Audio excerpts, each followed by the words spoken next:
What would you say is a tough experience that you've been through in your life?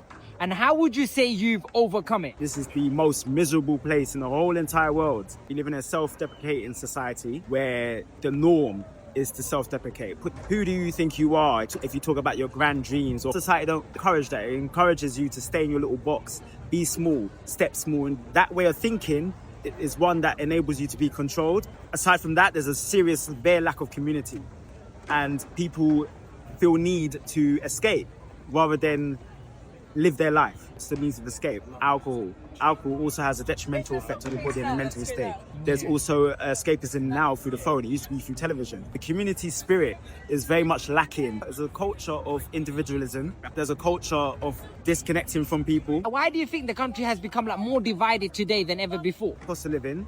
So people's stress levels are very high. You enter the shop, you enter the supermarket, you try to buy 5 items, it costs you £50. There's the media and social media figures that drives the racist elements that you're having to deal with and that we're all having to deal with if you're quote unquote a person of colour. The reason why you're getting that is because people are stressed with their own lives and they need something to blame, and it's easier to kick down or punch down than to punch up, and they don't feel that they have the power to address those that are actually responsible for their pain. 1%ers, they are essentially stealing from the poor. So over the last 5 years, we've had a wealth transfer which has gone from the worst off in society and the middle class, and it's siphoned off more and more into the richest. So do you then feel like today then in the nation, like racism is still an issue? Racism is at an all-time high. It's peaked.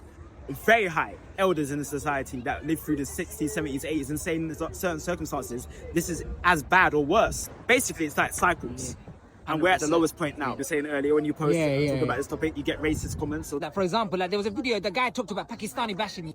And then the amount of people that were like, oh, we need to bring this back, we need to bring this back. They're like, oh no, but Paki bashing is just a term, it has no significance. It doesn't mean like, because, you guys use it. This country is the #1 king for gaslighting. Yeah. What they want is they want to be racist without being called racist. You know, like Tommy Robinson, man. Have you seen the recent post that he made? There was a black man he was with his girlfriend, but the girlfriend wasn't on the swing. He was with 2 white girls who are his granddaughters, I believe, yeah? And then he went and made a post on it, or had the, the black guy was some pedophile, right? And then it turned out actually that's the granddad. And then the guy's life got ruined and everything like that. And then he was like, people are calling me a pedophile on the streets, people are attacking him, people are death threatening him. What's your views on like, figures like Tommy Robinson that are promoting such hate, man? He's a parasite and he's feeding off the pain that these people are feeling. And Tommy Robinson is one that is benefiting from it. He's prospering from it.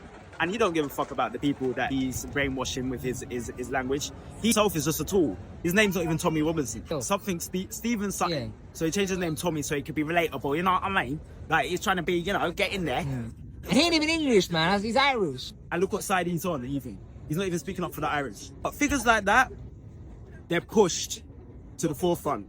And really and truly, we shouldn't really give so much attention to energies like that. But again, it's a distraction, to be honest. Like, people don't even think. They're not actually using their head. If you had to travel on a boat from more than likely a war-torn country or some severe suffering that you've never had to experience yourself, you wouldn't want to go through what they had to go through. When they say these 5-star hotels, are you stupid? It's not 5-star. These are 1-star hotels, and the money that they're given is not money that you would be able to live off and survive. Yeah, exactly. Yeah. So immigration is not the reason why there's 14 million people in poverty, or why there's a homeless crisis, or there's a cost of living crisis. The fact is, people are punching down. Why are the corporations who are earning hundreds of billions, why are they not channeling that money to help the people here? Why are we not asking that type of question? Or why are we not asking the type of question is, they spend this amount on military defense. Why are you spending so much on defense against who? For what? Or to support a genocide when you could be supporting the people here? Like, these are the questions people need to be really asking. And if they're not asking that question, why are they not asking that question? Why are you talking about immigrants when immigrants don't take barely anything off they don't take anything off your plate? What do you think is the solution, man? Do you feel like there is a solution? Like, are you optimistic about the world, man? We're alive and breathing. Yeah, we give thanks. Every day you wake up, you should give thanks. Give thanks for the fact that you've got breath.